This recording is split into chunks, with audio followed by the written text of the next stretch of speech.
Hello and welcome to another episode of Crystalline. I'm Javelin and let's continue from where we left off. So in the last episode, we arrived at Stonecrest from what's that called? Oh, we traveled from Ember Mist to back to Bazada, then we took the Crystal Rail to Stonecrest. We hung out with everyone and we find out that that town has some missing crystals and apparently some kid stole it because some random guy tell them to. We're gonna wait till sundown of the next day and find out why this guy, there's a man wants these childrens to give them, like, find them crystals or something. So let's move on. Sunlight falls across my eyes, pulling me awake. I stir and stretch widely. That was the best sleep I have. Sorry. It's just the beginning of the video and I'm already stuttering with my words. That was the best sleep I've had since arriving to Terra. What time is it? I squint at the sun shining through the window. It seems like it's pretty late. I sit up and Pongo bounces on the foot of the bed enthusiastically. Oh, when did you get in here? He bounces again and rolls over to cuddle against me. Zack has already left the room. I wonder if anyone else is around. Throwing off my blankets, I get ready for the day and head downstairs. There are a few patrons already frequenting the lobby, but no sign of my team. Kara said she was going to get an early start, but I'm not sure where everyone else went. We did say we meet back up here this evening, so I guess I'll see them then. I haven't got anything planned out today though, so I'm just gonna take it easy. I begin walking to the town square. So, before anything else, this is the part where if you don't get drunk with Zack. So let me show you when, like, the alternate scene where if we did get drunk with Zack and if we did get drunk with Zack. I groan as the sunlight filters into my eyes, pulling me awake. When did it get so bright in here? Carefully, I blink open my eyes. What time is it? Judging by how bright the sun is, it must be sometime in the afternoon. Pushing myself up on the bed, I feel something stir beside me. The Pungo blinks bleary eyes. What are you doing sleeping so late? Did you go on a drinking spree too? He blinks a couple more times and shakes himself. When he looks back at me, he seems much more alert. I glance over at Zack, who is sprawled out on his bed. His blankets hang ungracefully off the side of the bed. Zack! He snores in response.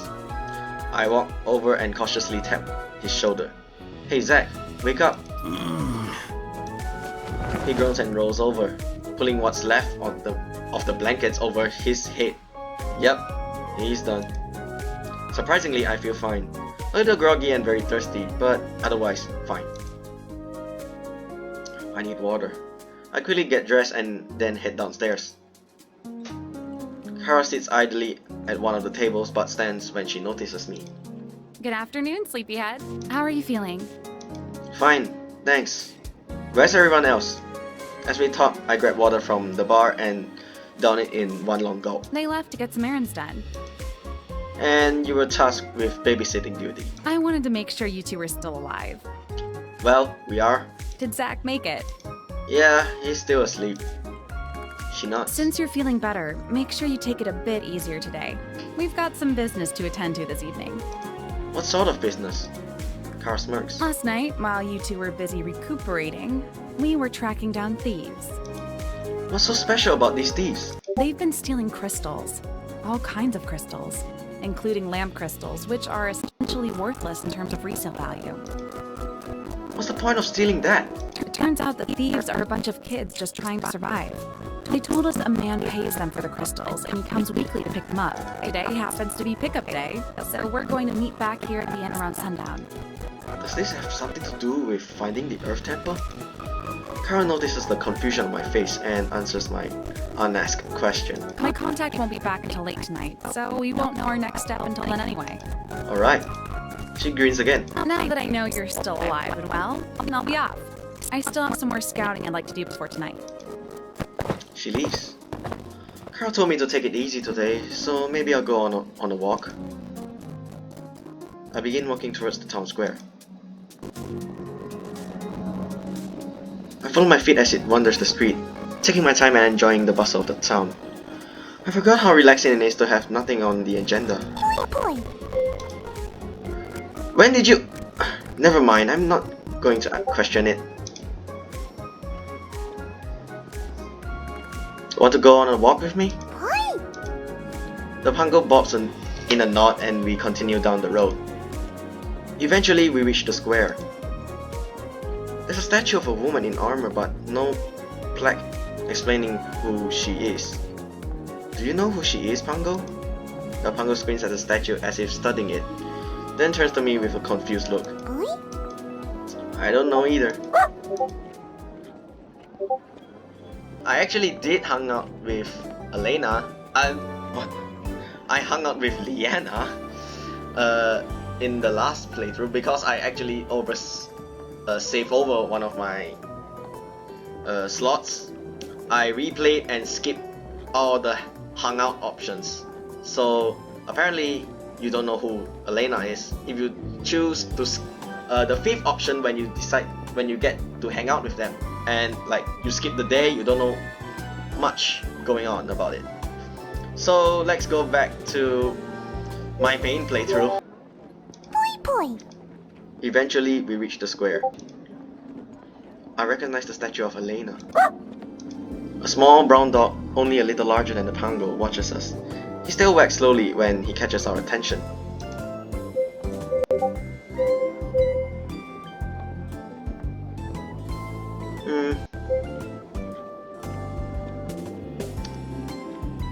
So, play fetch with what? Well, I have a dog, but I apparently mine doesn't know how to play fetch. Let's try it in the game. Come here, boy. The dog cocked his head to the side. I wonder how I can catch his attention. I spot a stick lying on the grass and pick it up. The dog immediately stands at attention. His ears perk up as he stares at the stick. Go get it, boy! I toss the stick behind him and the dog charges after it. He leaps into the air and catches the stick in his mouth, then trots back to me. His tail wags enthusiastically. What a good boy! The Pango bounces angrily. The dog stares at the Pango as if noticing him for the first time. The Pango pouts and jumps even higher. The dog cowers and whines. Pango, what's up with you? I go to pet the dog, but the Pango butts my hand away. Are you jealous? I reach out a hand and pet the Pango, who seems to calm down slightly. The dog perks up as the Pango relaxes. He wags his tail as he nuzzles the Pango. The Pango bristles at the dog's touch and scrambles back. He hops away, but the dog happily chases him. As the dog catches up, he licks the Pango, who grimaces. Aw, he's playing with you. A little girl races over to the dog, who barks excitedly at her presence. She throws her arm around him and holds him close as he licks her face. I thought I lost you. Suddenly, she notices the Pango and her eyes grow wide. Oh, you're so cute! She gently pats the Pango on the head and his little frown melts into a smile. Boy. Are you lost too? Boy. He hops over to me. The girl looks me over and then smiles shyly. Oh, hi. Hey, is that your dog? She nods. Thanks for finding him for me. Sometimes he's too fast and I can't catch him. Mocha sniffs around my feet and nudges my hand to be petted, but the Pongo bounces between us. The girl giggles and waves. I guess we should be leaving. Bye-bye, little Pongo friend. Thanks for keeping Mocha company. Bye. Before Mocha can escape again, the girl slips a leash around his collar and the two of them gradually disappear from view. I look down at my Pongo, who looks back up at me.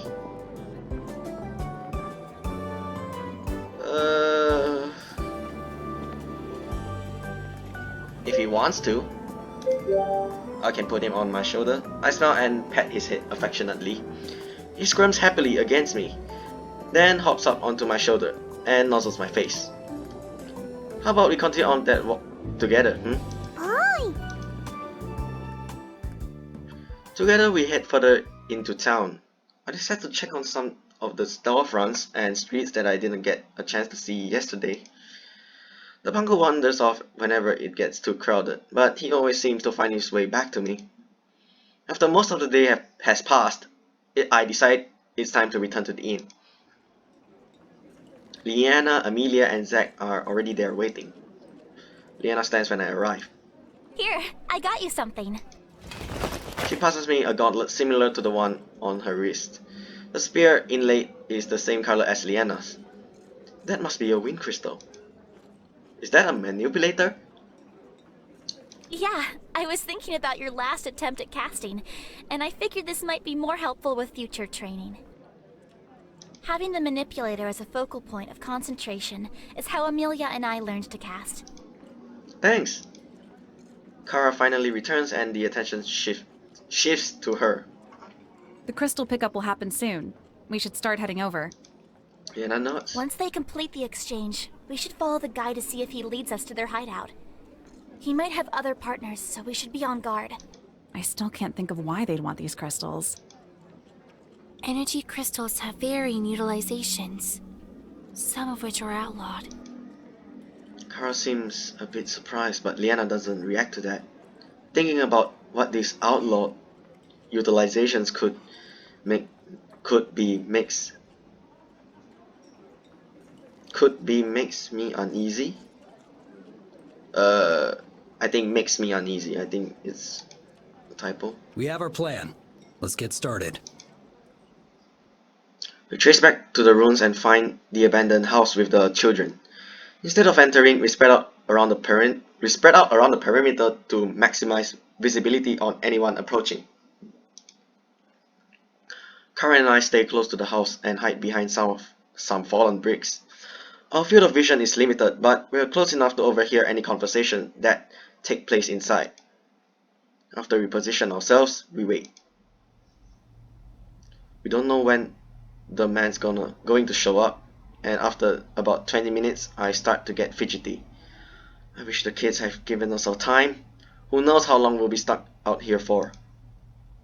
My legs are starting to cramp, but as I shift, Kara shoots me a warning glance and I force myself to push through it. Finally, a man approaches. He looks to be in his 20s and surprisingly wears something that resembles a beanie on his head. Kara yanks my collar so we duck down. She covers my mouth with her hand and puts a finger to her lip. Looks like our job is to listen in. The others will be our eyes. I hear a door creak followed by the faint sound of footsteps. Hey yo, you punks got my crystals or what? I listen for any extra footsteps, but it sounds like the man came solo. Here. There's a rustling of a bag being opened. What is this? These crystals are weak, yo!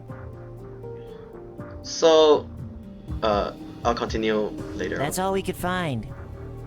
Nah, this ain't good, man. Sorry.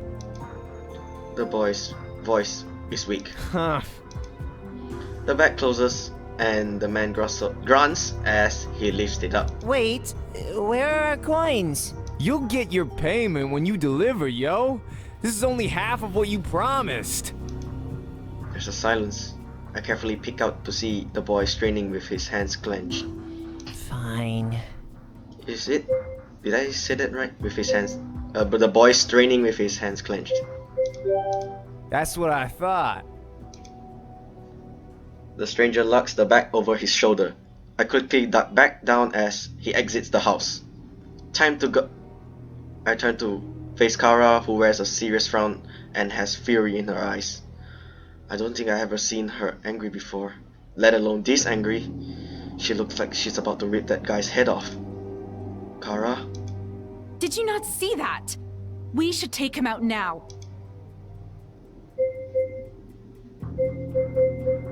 Yeah, it's more or less the same option. He could just be a messenger. We have to stick to the plan. Kara clenches and unclenches her jaw. Then she nods, still fuming. I know you're right, but still. He'll get his justice soon enough. Let's hurry up and go. Yeah. We threw the man out of Stonecrest. What's wrong with my speech? Okay, making sure to stay behind buildings and keep to the shadows so as not to be spotted. Kara slips in and out of the alleys with ease, and it takes a lot of my concentration not to lose her. No wonder she's always sneaking up on us.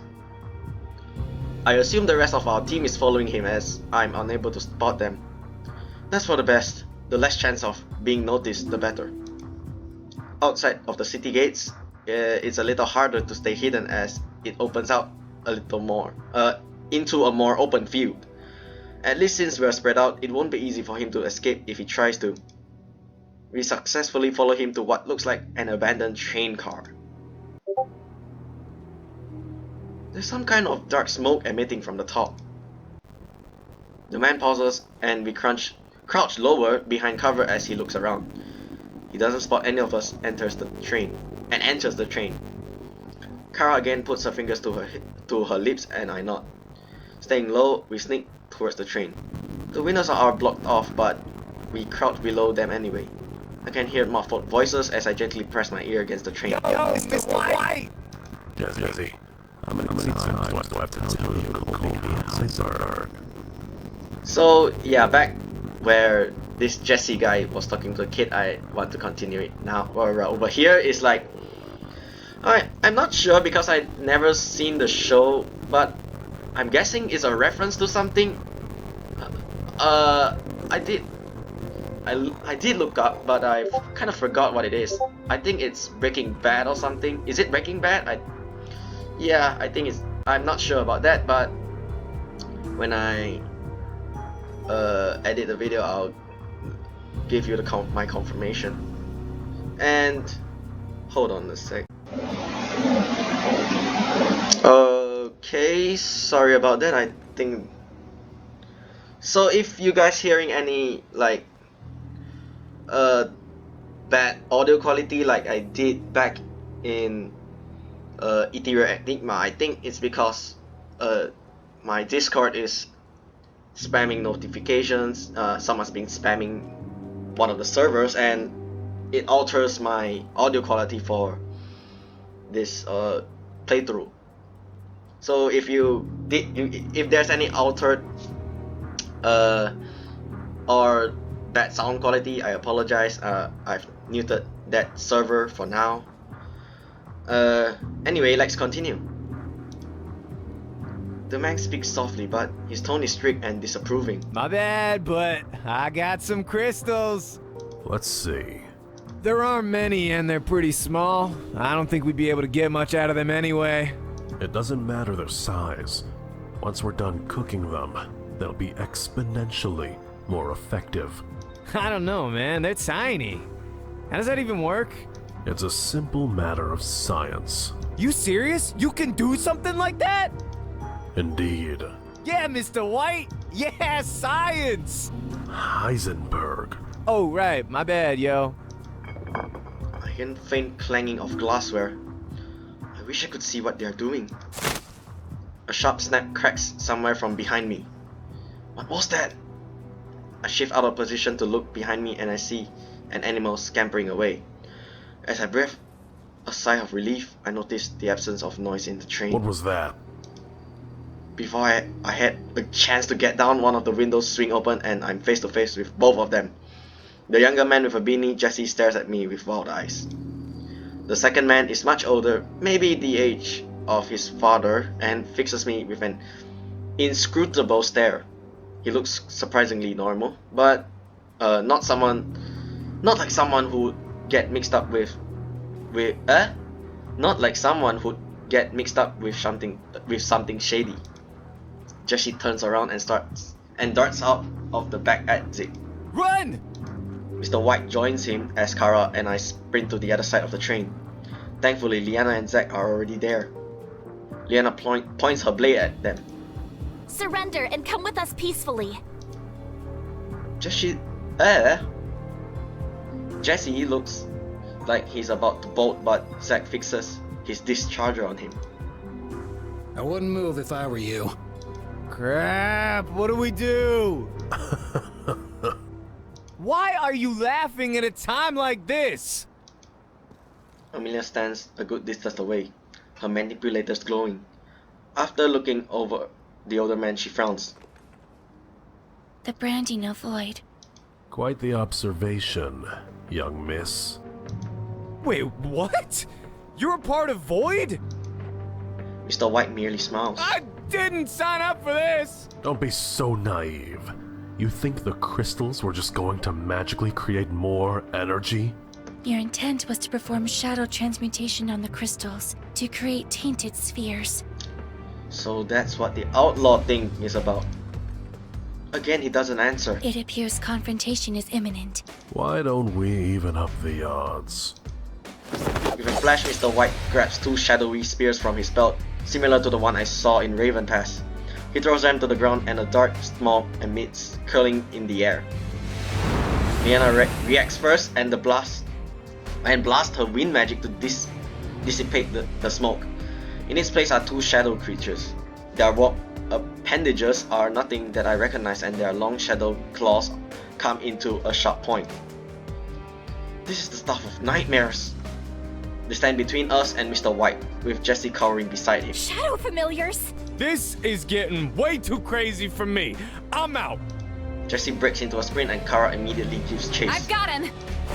The two of them dashes out of sight. Unfortunately, you've disrupted my work, which means I have to start all over again. So, I'm going to get going. He channels a spell and starts to run. As he continues to chant the spell, shadow crawls up his legs, threatening to engulf him completely in shadow. We can't let him get away! Leanna looks from the man to the familiars. As much as I want to go after him, our top priority is to defeat these shadow creatures. Indeed. Shadow familiars this close in proximity to a city can wreak havoc and incite widespread panic. They will know better than I, and I trust their instincts. I look back at Heisenberg being swallowed by the shadow. Once the shadow fades away, he disappears. Zack readies his discharges, a small smile on his face. Sounds like a challenge. My heart races as I draw my blade. This is getting crazy! Okay, minigame. Click on the icons in the display order. Let's do... Oh no!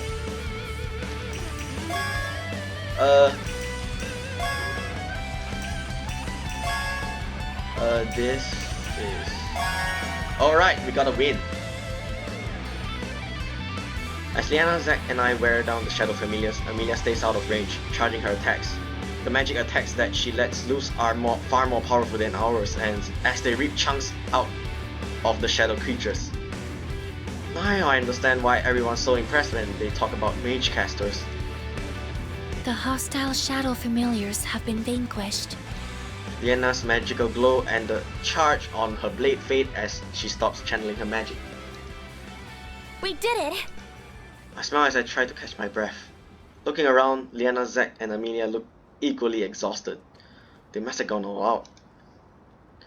This battle was no walk in the park, and there was only two shadow familiars to fight. Imagine we had to face an army of them. I shiver at the thought. As the wind winds down, Amelia and Leanna gather to do one last scan with their manipulators. Zack looks over my way. Looks like some of that training is finally paying off.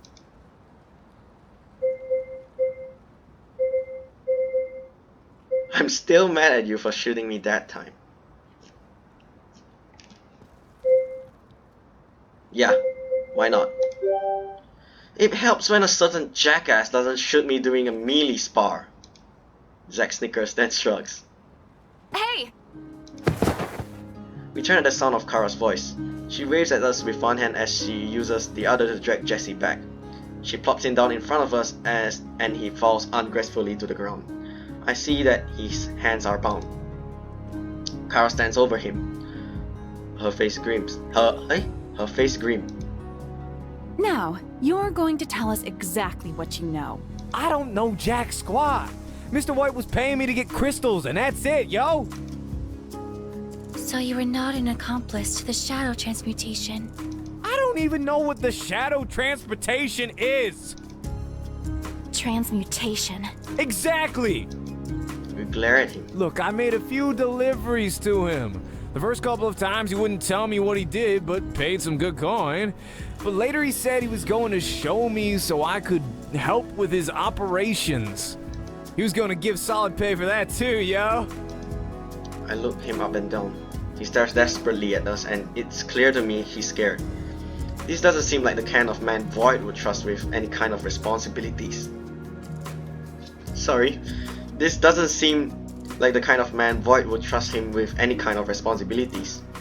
I'm inclined to believe he's just looking for some fast cash. Carl seems skeptical, but Amelia and Leanna seems to have come to the same conclusion as I have. Zack crosses his arms. Better hope the guards believe your story. Jesse looks like he's about to protest, but sighs instead.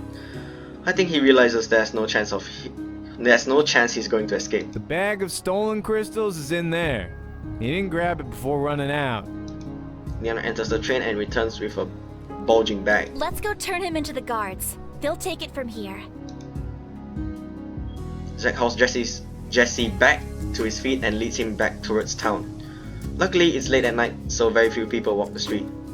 The few who do give us long stares as we pass. When we arrive at the guard barracks, the person on duty gets to his feet.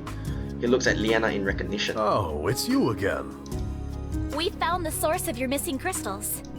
Zack pushes Jesse forward and he stumbles into the ground, who grabs a hold of him. The guards eyes him up and down. It's this guy? The guard eyes him and up and down. Oh man, it was all 'cause of Void! The guard stares at him, clearly unconvinced. Uh-huh. Maybe in lockup you'll have time to think up a better story. I'm telling you the truth, bitch! Ooh. The guard frowns and passes Jesse off to another guard who takes him into the back. Then the guard turns back to us. Hopefully you won't have any more issues. The guard grins and looks relieved. I can't thank you all enough. You have no idea how much of a thorn in my side this has all been. As promised, there's a reward for helping us catch the culprit. He produces a heavy satchel of gold, which he hands over to us. Thanks again for all your help, and I hope you have a safe night. Thanks. We leave the guardhouse and equally divvy up the reward money. As everything settles down, the group decides to return to the inn. I'm glad we got to the bottom of things, but I can't help but wonder what will happen to those kids. Well, they did help us find the culprit behind all of this.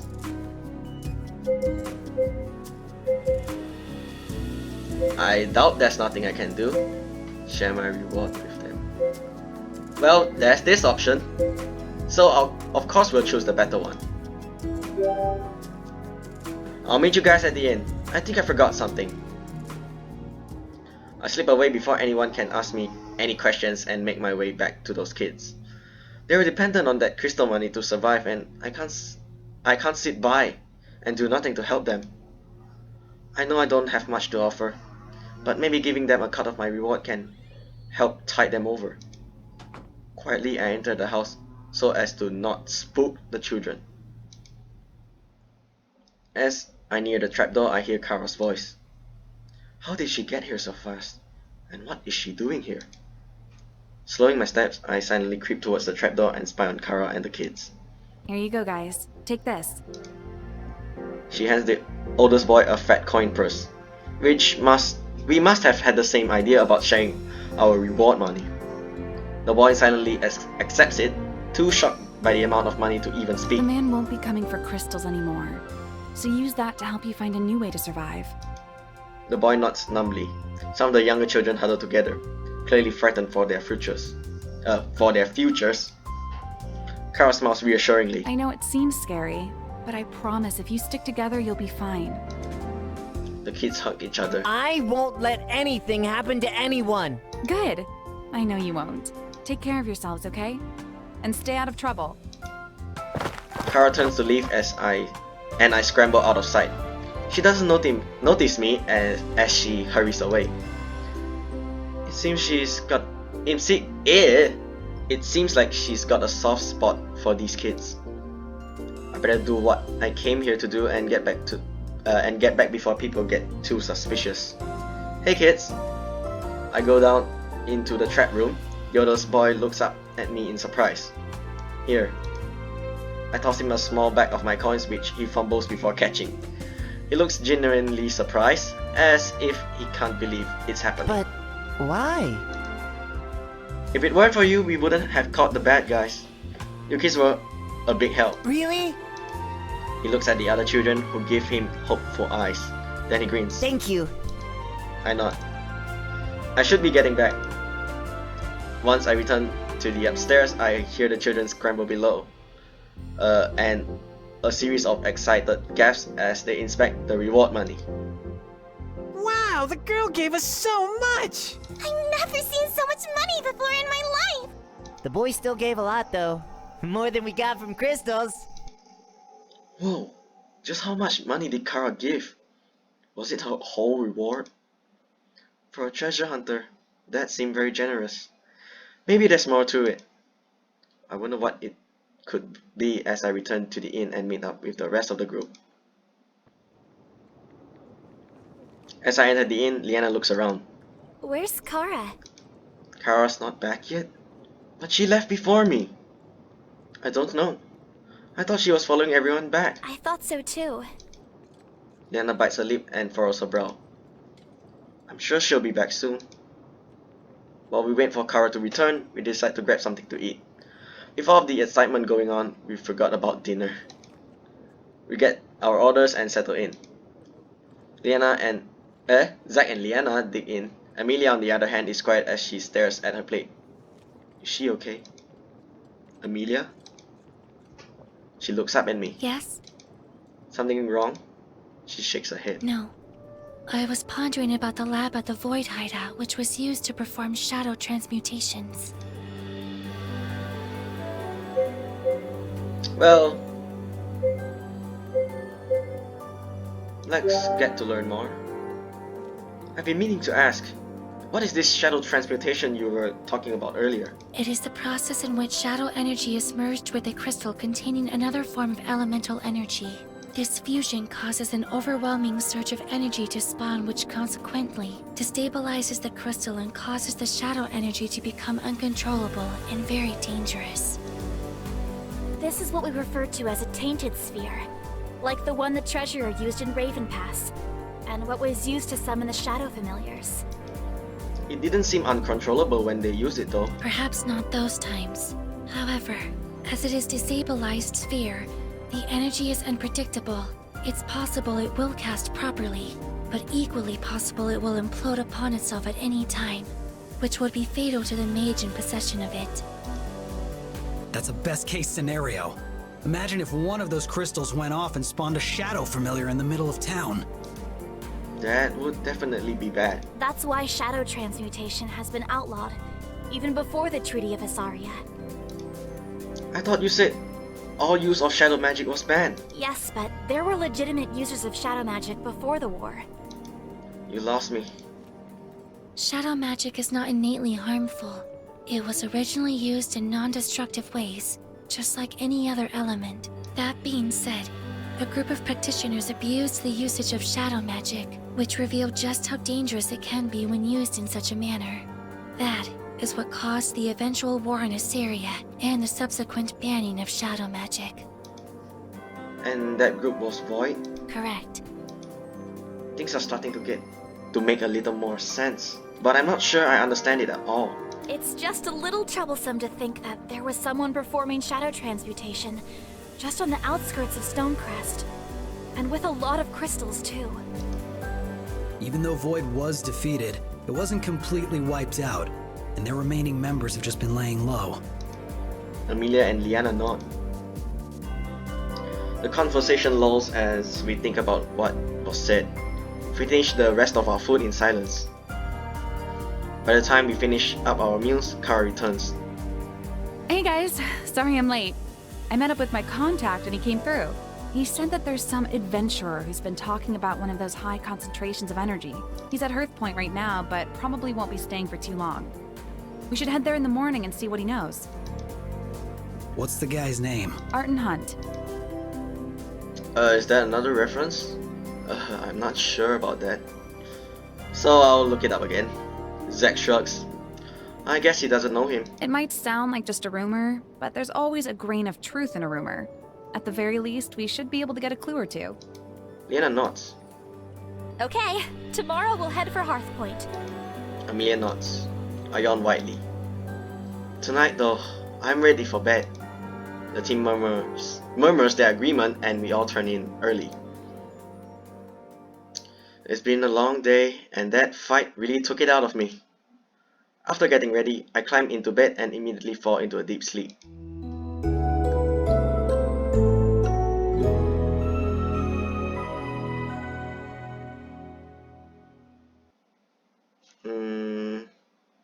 Alright then. So that'll be all for this episode. I do apologize for all the stuttering in my voice in this episode, along if there might be any potential or possible bad audio qualities because of the Discord channel. So I guess in the next episode we might be going to Hearth Point that to find this Arton Hunt guy. So I'll continue this in the next episode. So thank you guys for watching Javelin Studios. I am Javelin and I'll see you guys in the next episode of Crystalline. Signing out. Have a great night.